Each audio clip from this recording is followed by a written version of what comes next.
الحمدللہ وحدہ الصلاۃ والسلام علی رسولہ الکریم اما بعد اعوذ باللہ من الشیطان الرجیم بسم اللہ الرحمن الرحیم۔ میری ماں اور بہنوں، میں آپ تمام کا آج کے اس اجتماع میں اسلامی طریقت سے استقبال کرتی ہوں۔ السلام علیکم ورحمۃ اللہ وبرکاتہ، جس کے معنی ہیں آپ تمام پر اللہ سبحانہ و تعالیٰ کی سلامت، رحمت اور برکت نازل ہو۔ انشاءاللہ آج کا میرا عنوان ہے گھر کی اصلاح۔ گھر کی اصلاح میں خواتین کی ذمہ داریاں۔ ہمارے جو گھر ہوتے ہیں اس گھر میں خواتین کی کیا ذمہ داری ہے، یہ آج غور کریں گے میری ماں اور بہنوں۔ اللہ تعالیٰ قرآن میں سورہ تحریم کی آیت میں فرماتے ہیں، اے لوگوں جو ایمان لائے ہو اللہ پر، بچا لو اپنے آپ کو اور اپنے گھر والوں کو جہنم کی آگ سے۔ غور کریں میری ماں اور بہنوں، اللہ کا یہ حکم ہے کہ خود بھی بچو جہنم کی آگ سے اور اپنے گھر والوں کو بھی بچاؤ جہنم کی آگ سے۔ ٹھیک ہے، اب سوال یہ ہے، آپ سوچئے، تصور کریے، امیجن کریے، آپ کا لڑکا سویا ہوا ہے آپ کے بیڈ روم میں، گہری نیند میں سویا ہوا ہے، اور آپ کے گھر کو آگ لگ گئی، اور وہ آگ لگتے لگتے آپ کے بیڈ روم تک پہنچ گئی، بیڈ روم سے بیڈ کو بھی آگ لگی، اور گھر میں کوئی نہیں ہے، صرف ایک اکیلی عورت ہے۔ اب گھر کو آگ لگ گئی، گھر سے بیڈ روم تک آگ پہنچ گئی، بیڈ روم سے بیڈ کو بھی آگ لگ گئی، اور بیڈ پر کون سویا ہوا ہے؟ اس کا لڑکا سویا ہوا ہے۔ اب وہ بچہ سو گیا بول کر اس کو ایسے چھوڑ دیتے؟ نہیں نا، یا تو آگ بجھانے کی کوشش کرتے، یا پھر آگ سے اس بچے کو نکال کر لانے کی کوشش کرتے، ایسے کرتے نا؟ یا پھر اس بچے کو ہوش نہیں بول کے چھوڑ دیتے؟ نہیں، پانی مارنے کی کوشش کرتے، اٹھانے کی کوشش کرتے، نہیں اٹھ رہا، گہری نیند میں سویا ہوا ہے، آخر میں کیا کرتے؟ کم سے کم پیر پکڑتے یا پھر کالر پکڑ کر کھینچ کے اس کو باہر نکال کر لا لیتے، اپنی جان لگا دیتے اس بچے کے لیے، کسی بھی طرح اس بچے کو اس آگ سے بچا لیتے۔ تو میری ماں اور بہنوں، معلوم ہوا اس دنیا کی آگ سے اگر بچے کو آگ لگ بھی جا رہی تو خود کو قربان کر کے، کچھ بھی نہیں ملا پکانے پر، آزو بازو والے نہیں بھی آئے تو خود گھر کے اندر جاتی، پیر پکڑتی یا پھر کالر پکڑ کر کھینچ کے اس کو باہر نکال کر لا لیتی۔ ٹھیک ہے، اب سوال، تو میری ماں اور بہنوں، دنیا کی آگ سے بچانے کے لیے سب کچھ کر لیے، پیر پکڑے، کالر پکڑے، سب کچھ کر لیے، لیکن یہی آپ کا لڑکا کل قیامت کے دن اس جہنم کی آگ میں جانے والا ہے، جس جہنم کی آگ کے تعلق سے اللہ کے رسول صلی اللہ علیہ وسلم فرماتے ہیں، وہ جہنم کی آگ ہے، آگ نہیں بلکہ اس آگ میں کی ایک چھوٹی سی چنگاری اس دنیا میں ڈال دی جائے تو یہ پوری دنیا جل کر راغ ہو جائے گی۔ تو اس جہنم کی آگ میں آپ کی اولاد جانے والی ہے، آپ کا بھائی جانے والا ہے، آپ کا شوہر جانے والا ہے، تو کیسے بچاتے؟ سوچ سکتے؟ اس جہنم کی آگ سے اپنے اولاد کو، اپنے بھائی کو، اپنے شوہر کو اگر بچانا ہے تو آج اس دنیا میں ان کی تعلیم، اس دنیا میں ان کی تربیت، اس دنیا میں ان کی اصلاح کر کے ان کی حفاظت کر سکتے ہیں، اس جہنم کی آگ سے ان کی حفاظت کر سکتے ہیں۔ اتنا بڑا گھر ہے، اس گھر کی حفاظت ایک چھوٹا سا دروازہ کرتا ہے، پھر اس دروازے کی حفاظت کون کرتا؟ ایک تالا کرتا ہے نا، پھر اس تالے کی حفاظت ایک چھوٹی سی چابی کرتی ہے۔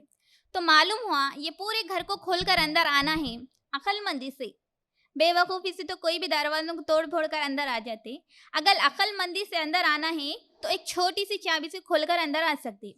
اسی طرح اتنے بڑے جہنم کی آگ سے جس کی چنگاری دنیا میں لگ جائے تو پوری دنیا جل کر راغ ہو جائے گی، تو اس جہنم کی آگ سے اپنی اولاد کو بچانا ہے تو چابی کیا ہے؟ اس دنیا میں ان کی تعلیم، اس دنیا میں ان کی تربیت، اس دنیا میں ان کی اصلاح کر کے انہیں اس جہنم کی آگ سے بچا سکتے ہیں۔ اسی لیے اللہ نے کہا بچاؤ خود کو اور اپنے گھر والوں کو جہنم کی آگ سے، کیونکہ وہاں کوئی کسی کو نہیں بچا سکتا، وہاں کوئی کسی کی مدد نہیں کر سکتا، جو بھی کرنا ہے دنیا میں ہی کرنا ہوگا۔ تو پہلا کام کیا کرنا ہے؟ ان کی تعلیم، ان کی تربیت کرنا ہے۔ اللہ کے رسول صلی اللہ علیہ وسلم نے فرمایا، خبردار ہو جاؤ، تم میں کا ہر شخص ذمہ دار ہے، کل قیامت کے دن تم سے تمہاری ذمہ داریوں کے تعلق سے سوال ہونے والا ہے۔ کون بول رہی ہے؟ اللہ کے رسول صلی اللہ علیہ وسلم بول رہے کہ آپ میں کا ہر شخص، ہر آدمی ذمہ دار ہے، چاہے وہ عورت ہو یا مرد ہو. ہر آدمی سے قیامت کے دن سوال ہوگا آپ کے ذمہ داریوں کے تعلق سے. لیکن میری ماں اور بہنوں، یہ تو جنرل ہے ہم سب کے لیے. اس میں اسپیشلی 4 لوگوں کے تعلق سے فرماتے ہیں. پہلا، قوم کے امام سے یعنی لیڈر سے، اس کے ماتحت لوگوں کے تعلق سے سوال ہوگا کہ تم نے اپنے ماتحت لوگوں کی اصلاح کیسے کی، ان کی تربیت کیسے کی، انہیں نیکی کی طرف بلایا یا نہیں، برائی سے روکا یا نہیں. یہ سوال ہونے والا ہے، یاد رکھیے. پھر دوسرا فرماتے ہیں گھر کے ذمہ دار مرد سے. گھر میں جو بھی ذمہ دار مرد ہوتے ہیں نا، نبی صلی اللہ علیہ وسلم فرماتے ہیں گھر میں جو بھی ذمہ دار مرد ہے نا، اللہ تعالیٰ کل قیامت کے دن ان سے سوال کرے گا کہ میں نے تمہیں تمہارے گھر کا ذمہ دار مرد بنایا تھا، تو تم نے اپنے گھر کے ماتحت لوگوں کی اصلاح کیسے کی، ان کی تربیت کیسے کی، انہیں تعلیم کیسے دیا، انہیں نیکی کی طرف بلایا یا نہیں، برائی سے روکا یا نہیں.